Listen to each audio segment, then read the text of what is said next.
que pueden afectar a mi modelo de una u otra manera, ¿cierto? Estas variables dependientes son las que ustedes tienen en la base de datos, excepto la variable 21-1, que es la variable dependiente, que en este caso es nuestro apoyo al Congreso, que con eso es lo que estamos trabajando, ¿cierto? Aquí lo que se nos presenta es que existe una causa probable que nos puede explicar el por qué una variable independiente se produce, ¿cierto? Por ejemplo, ¿por qué está el apoyo al Congreso? Y yo digo, bueno, eso puede ser porque las instituciones son fuertes en nuestro país, porque tiene legitimidad propia, porque los senadores y diputados lo han hecho bien, etcétera, etcétera. Existen muchas variables independientes. Sin embargo, también puse ahí que existen otras variables, porque a veces ahí existen variables que nosotros no tenemos cómo medir, variables que no se pueden testear, o variables simplemente que no se nos ocurren, pero también afectan al modelo.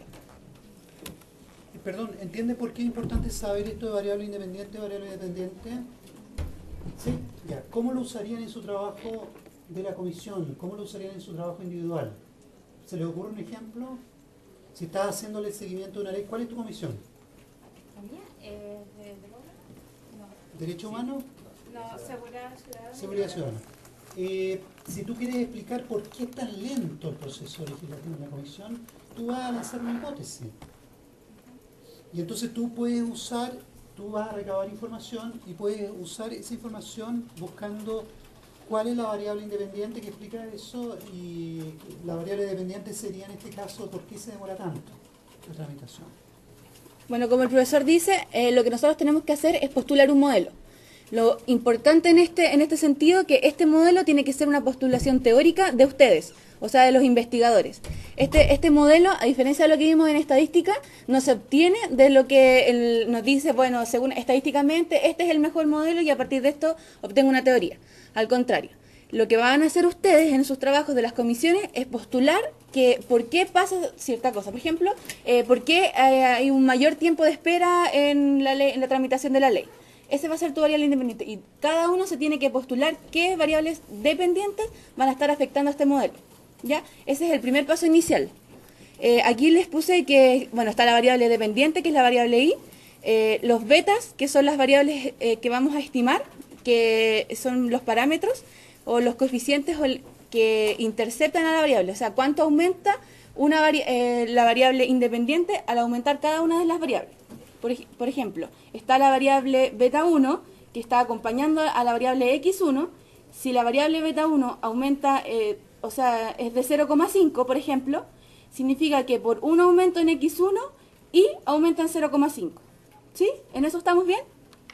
Y por lo tanto... Sí, la filosofía no la pierdan nunca de vista. Ustedes están tratando de explicar un hecho, es la variable dependiente. Ahora, ustedes están a veces pensando que son varios factores los que están influyendo, el conjunto de las variables independientes.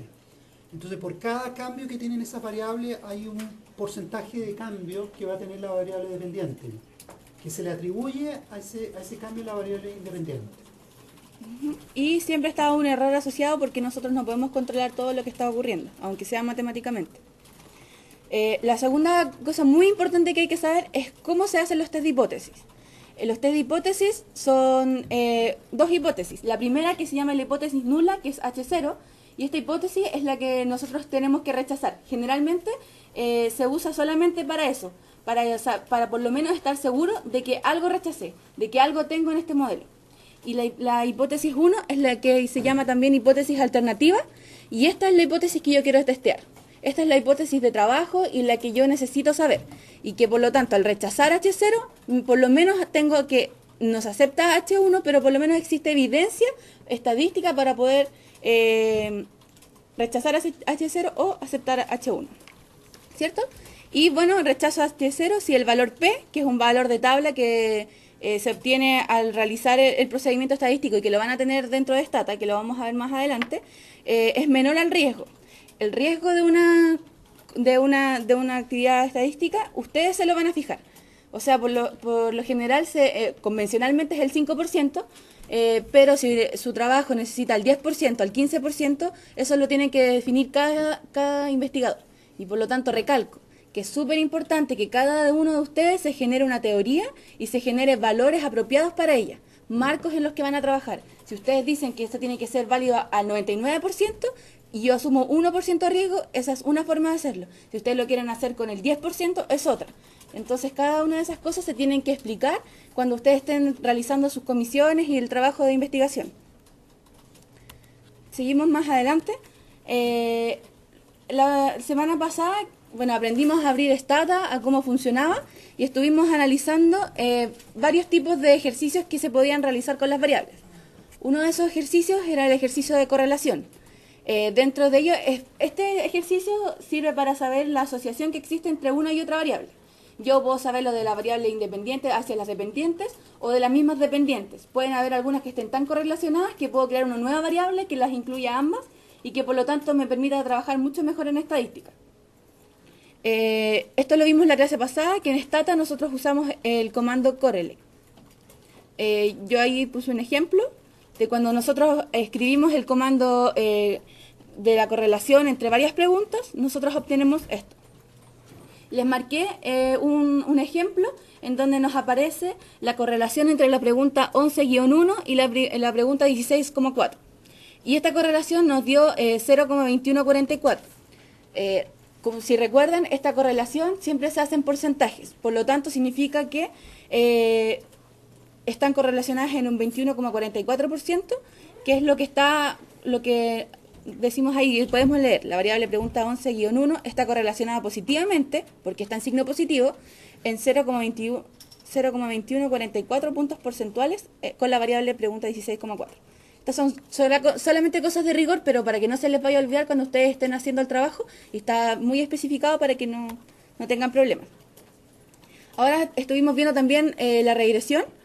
Usamos esta regresión para estimar los valores de los parámetros asociados. Como vimos delante, los parámetros asociados eran el beta 0 y los beta i. Los beta i son los coeficientes que van asociados a cada una de las variables dependientes que tienen ustedes. ¿Me siguen hasta ahí? ¿Van bien? ¿Sí?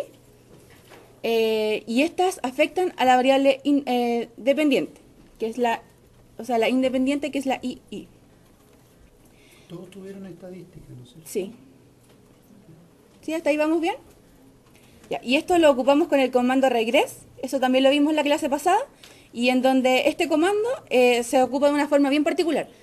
Aquí no se usan comas, simplemente espacios. Se pone el comando, que es regress, espacio, la variable dependiente, que en este caso es la pregunta 21-1, y después todas las variables independientes que pueden, o sea, todas las variables que están afectando al modelo. Cuando seguimos avanzando en las diapositivas, cuando nosotros tomamos el comando, esto es lo que obtenemos, una tabla.